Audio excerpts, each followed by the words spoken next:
Families in crisis, children in abusive homes, and people struggling with mental illness. We're their advocates, we're their voices. Now the need in Texas is growing for qualified therapists and social workers.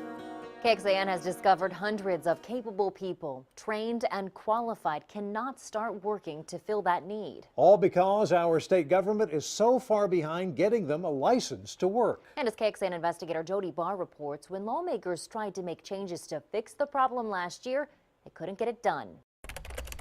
No results matched. It's not there. Deanna Dotson's waited. So I've just been calling and sending them emails. And waited. Right now it's showing there's nothing. For 6 months, she's tried to get a single piece of paper from the state's social worker licensing office.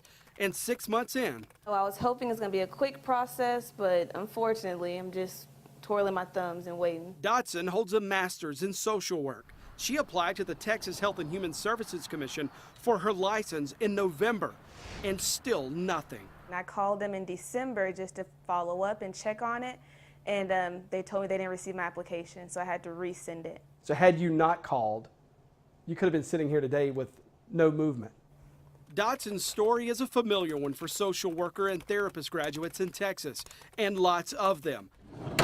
Records show in the last 5 years, nearly 5,500 license applications in a pending status.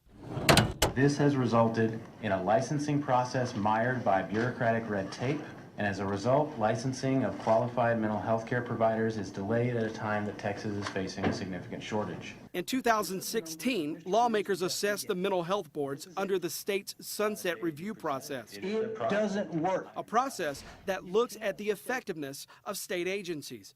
Lawmakers weren't happy with the findings. There's something systemically wrong with the way you do business. The review found the Department of State Health Services didn't do anything about the massive backlogs in licensing for more than 5 years.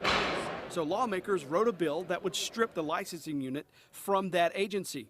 The bill never made it to the House floor for a vote last session. In September, the state moved the licensing unit to Health and Human Services, but lawmakers were still reeling over the backlog at this meeting last month. There's over 50,000 licenses that have been stalled and dragged out for years. And it basically became a downhill slide, and it became, as things got worse, they got worse really quick. Will Francis represents Texas's licensed social workers. He says his group's been telling the state about the problems inside the licensing unit for years. Ultimately, it's really concerning that all of these numbers did not raise more red flags at the state level. Again, the legislature only knows what the state agencies tell them. And if the state agencies are not saying, hold on here, we have major backlogs, then ultimately they can't fix that. Francis argues this agency is one of the main causes of the state's mental health worker shortage. If you search the Health and Human Services Job Bank today, you'll see 140 open positions there. When we checked 1 month ago, there were 615 pending license applications. People lined up and ready to go to work, except they can't get the state to process their license application. We want to apologize for these backlogs. Health and Human Services bosses were back before the Sunset Commission last month. David Constrom took over the licensing unit in September. How did it get so bad? You know, having taken over the program in September, I really couldn't speculate on exactly what transpired in the past as to how it got as backlogged as it is. Since we interviewed Kxan 1 month ago, the agency says it's cut the pending application backlog from 615 to 75 pending today.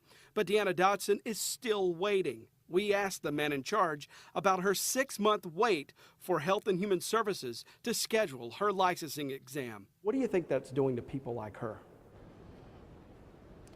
You know, that's unfortunate that she had to wait that long, and my apologies directly to her, but we're working to minimize that so that future applicants that submit their applications don't go through that same experience. Health and Human Services hired 3 new full-time workers in March. The agency plans to hire another 9 staffers very soon. Now, we'll continue to keep an eye on Health and Human Services' progress with this licensing backlog for you. From the Capitol, I'm Jody Barr. Back to you. Jody, thank you. HHSC is also blamed for failing to hire enough people to investigate ethics complaints against Texas social workers and therapists. Since 2015, complaint investigations for marriage and family counselors rose from a nearly 2-year average to nearly 2.5-year average to finish.